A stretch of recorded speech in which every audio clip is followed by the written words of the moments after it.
Guys, problems किसकी life में नहीं आती, सबकी लाइफ में आती हैं, लेकिन उनको फेस करने के तरीके की वजह से कोई आसमान पर है तो कोई जमीन पर, कोई अंबानी है तो कोई कुछ भी नहीं।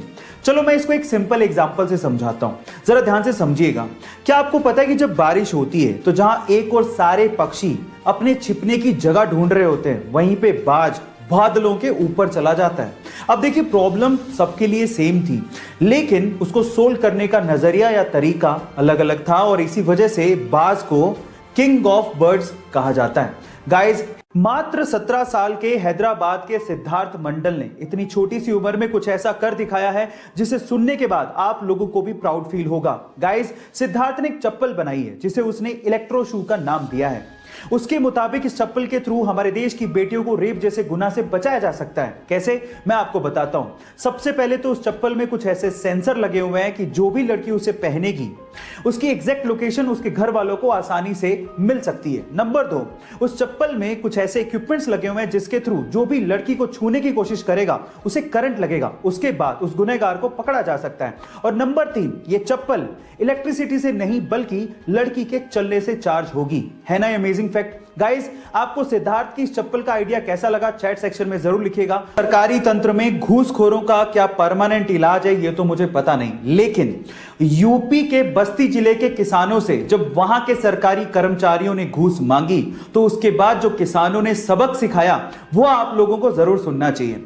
एक्चुअली वहां के सरकारी कर्मचारियों ने किसानों से घूस मांगा तो उसके बदले में किसानों ने एक बोरा लिया और उसमें 40 सांपों को भरा, और उसके बाद वही बोरा सरकारी कर्मचारियों के ऑफिस में छोड़ दिया और बाहर से ताला लगा दिया। आई थिंक इस इंसिडेंट के बाद सरकारी कर्मचारियों को अकल तो आ ही गई होगी। गाइस, इस इंसिडेंट पे आपको हो गए ना, घर पे रहते शायद इस 4 दीवारी में आप लोगों को घुटन महसूस हो रही होगी, लेकिन फिर भी हमें इस देश के लिए और हमारे फ्यूचर के लिए घर पे रहना है। चलिए आपकी घुटन को मुस्कुराहट में बदल देता हूं। एक गाना आप लोगों को रेकमेंड करता हूं, जरूर देखना। गाने का नाम है मुस्कुराएगा इंडिया, जिसे विशाल मिश्रा ने अपनी खूबसूरत आवाज में गाया है। इस गाने में अक्षय कुमार, टाइगर श्रॉफ, कार्तिक आर्यन, भूमि, तापसी जैसे स्टार्स ने फीचर किया है, और इस गाने को हमारे प्रधानमंत्री ने भी शेयर किया है। जो साथ दे दे सारा इंडिया, फिर मुस्कुराएगा इंडिया, फिर जीत जाएगा इंडिया। गाइस, आप लोग याद रखिए, ये देश है तो हम हैं, इसीलिए घर बैठो इंडिया, सपोर्ट करो इंडिया। आप लोगों ने ज्यादातर होटल्स में ह्यूमंस को काम करते देखा होगा, लेकिन चाइना में दुनिया का इकलौता ऐसा होटल है जहां पर ह्यूमन एम्प्लॉय है ही नहीं।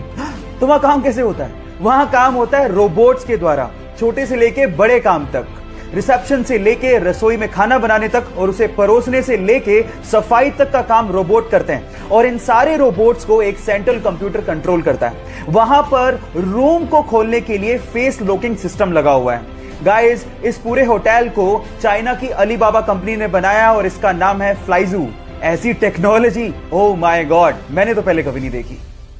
इस दुनिया में बहुत सी ऐसी खूबसूरत चीजें हैं जिसे हमें मरने से पहले जरूर देखना चाहिए। उसमें से एक है वियतनाम के बाना हिल्स पे बना हुआ गोल्डन ब्रिज। क्या खास बात है इसकी, मैं आप लोगों को बताता हूं। सोशल मीडिया पे फेमस इस गोल्डन ब्रिज को 2 कंक्रीट के हाथों ने थामा हुआ है।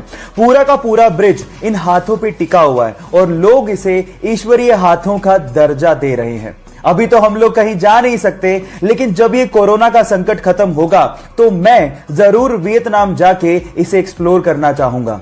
आप लोग कहां जाना चाहेंगे जरूर लिखिएगा।